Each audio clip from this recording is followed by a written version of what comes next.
Naghahanap ka ba ng affordable transient house sa Baguio? Tapos malapit lang sa mga tourist spot tulad ng sikat na Burnham Park, nakakamiss nga mag-strawberry taho, strawberry ice cream, ma-experience mag-boat ride, pati na rin mag-go-kart. Malapit din ito sa Session Road at sa sikat ng Baguio Cathedral na talaga naman perfect din puntahan ngayong Holy Week. 5 to 8 minutes drive nga lang ito mula sa transient house nila. Isang sakay lang din ito ng jeep dahil dumadaan mismo yung jeep sa tapat nila. At syempre, hindi na rin namin pinalagpas mag-side trip sa Strawberry Farm para ma-experience ang lettuce picking at strawberry picking. Meron din pala ditong Valleywood, bagong pasyalan na Hollywood-inspired. Pinuntahan na rin namin ang bagong sikat na pasyalan dito sa Baguio, ang Dragon Treasure Castle. Sobrang kakaiba nga ang experience dahil parang nakapasok ka sa sinaunang kastilyo na sa pelikula mo lang nakikita.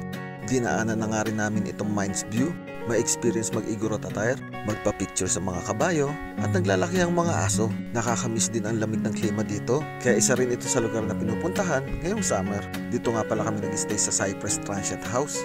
Naka-promo sila ngayon na for as low as 12,999 ay unli packs na. Masasolo nyo na yung buong bahay for 21 hours of stay from 2 PM hanggang 11 AM kinabukasan. Secured yung parking at naka-automatic roll-up na rin ito. Ang ganda ng interior design ng bahay, cozy wooden ang vibes, kaya talaga mapifeel mo na nasa Baguio ka. House tour naman tayo. Ito ang kanilang sala na may malambot na sofa, smart TV na perfect for Netflix. May wifi na rin sila dito. Ito naman ang kanilang dining table. Meron din sila malinis na kitchen na kumpleto na rin sa mga baso, plato, water dispenser, rice cooker, mga kaldero at gas stove. Meron din silang ihawaan at mini ref. Meron din malinis na CR at shower room na may heated shower na rin. I-check naman natin ang second floor kung nasaan ang master's bedroom, at natuwa nga ako sa blanket nila dahil sobrang lambot at microfiber blanket ang gamit nila. Meron din ito spacious na balcony na may round table and chairs na rin na perfect magkape at magmuni-muni. Meron sila dito dalawang CR na may heated shower at bathtub na rin. Kompleto na rin ito with hair dryer.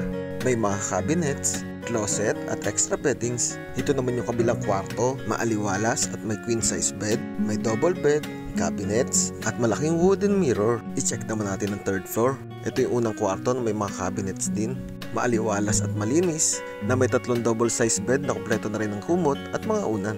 Ito naman yung pangalawang kwarto na meron din 3 double size bed, meron din cabinets. At take note, lahat ng room nila ay fan ang gamit. Hindi nga uso ang aircon dito dahil talaga namang malamig lalo na sa gabi. Nagbumoist pa nga ang mga bintana at mga bubong. Eco-friendly nga rin sila dito dahil naka-solar ang buong bahay. Sobrang dali lang din puntahan ang place nila. Itatype mo lang sa Waze, 62 Sarok Road, Baguio, at hindi ka na maliligaw.